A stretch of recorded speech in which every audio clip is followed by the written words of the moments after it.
We're going to do some pressure stuff, right? So in the East, who's under the most pressure entering the season? I feel like, should we say other than Boston, or is it Boston? I don't think it's Boston. I think it's You Philadelphia don't? 76ers. I think they make a big move to get Paul George. I think they have the star in Joel Embiid, who's not very healthy right now, who's saying he's not going to play back-to-backs. They are built right now to win a championship, and there's a lot of question there. Paul George is banged up. They've invested in him. Joel Embiid now is not going to be available for any of the back-to-backs moving forward. Can they stay healthy enough? Can they compete for a championship that they basically put all into this summer of doing that? So I think there is a lot of pressure for them. There's obviously pressure on the Celtics. Can they do it again? They're all fully back. Can they go back to back? And can everyone handle those expectations? But outside of them, I think it's Philly. I think that makes sense. I think it's Philly. Convince me. I'm going to disagree. I think it's going to be the Knicks. Really? Yeah, that was the biggest move of the summer with going to get Cat, bringing him in, and you already know how that. Yeah, we already know how the Knicks fan base get down. They're expecting this to be a huge season for them. You know, anything less, they'll be uncivilized. Will be. I was trying not to say it, but anything less will be uncivilized. This fan base, they're ready to go, and they feel like they have the chance to compete for a championship and come out of that East and give Boston headaches. And so, with that being said, the pressure is going to come from within. The pressure is going to come from New York City and that Knicks fan base. And so I think you start there, but I think it's going to be the Knicks for me. You know why? The only reason I don't think it's the Knicks, because if they don't win a championship this year, I'm like, nah, they'll be back next year. If it's Philly doesn't win a championship, I'm like, they're screwed. It's like, you know weird what I mean? because I don't. There's a different vibe, I think. Maybe Knicks it's just me. Knicks are young, and they're built.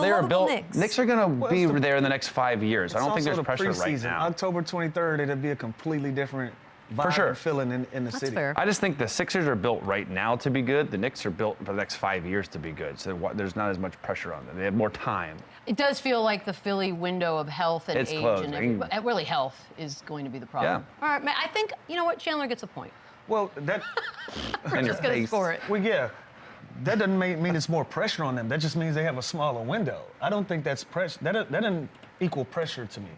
Really? Yeah, I don't see it that way. How does that not equal? Because that means once that window closes, you're back to being irrelevant. No, it can lead to disappointment, but putting pressure on, Joel Embiid already said he's not going to play in back-to-backs. That's taken some of the fight already out of it. Just like you're already going into it expecting him not to play a bunch of games. So if you lose those games, that doesn't say pressure. That says disappointment. It doesn't say pressure to me. I think it's a lie. I want to have the point back. No, you don't get. No, you're not. Well, maybe you can make it up here. We got the Western Conference. Who's under the most pressure? I got two. That's not. But you go first, because if you say one of mine, I'll say the other. Give me Phoenix. That's one of mine. All right, that was Phoenix, one of yours. All right. Phoenix is going to be under the most pressure. I thought they underperformed last year. I thought they didn't reach their potential. I think the chemistry wasn't there. But I'm excited to see that they're excited to get back on the court. They're excited to go out and prove themselves differently this year. And so I'm going to say Phoenix is going to be one of those teams that's going to be under the most pressure this year to perform well. Right, Phoenix is a great one because it's like, okay, you fired the coach. You have three vet superstars. So now if they don't win, that's pressure on that team, on those players. You know what I mean? They have so much talent, and now they have a point guard. So like, unless they have crazy injuries, like what would their excuse to be to not win? Like they have their team going forward.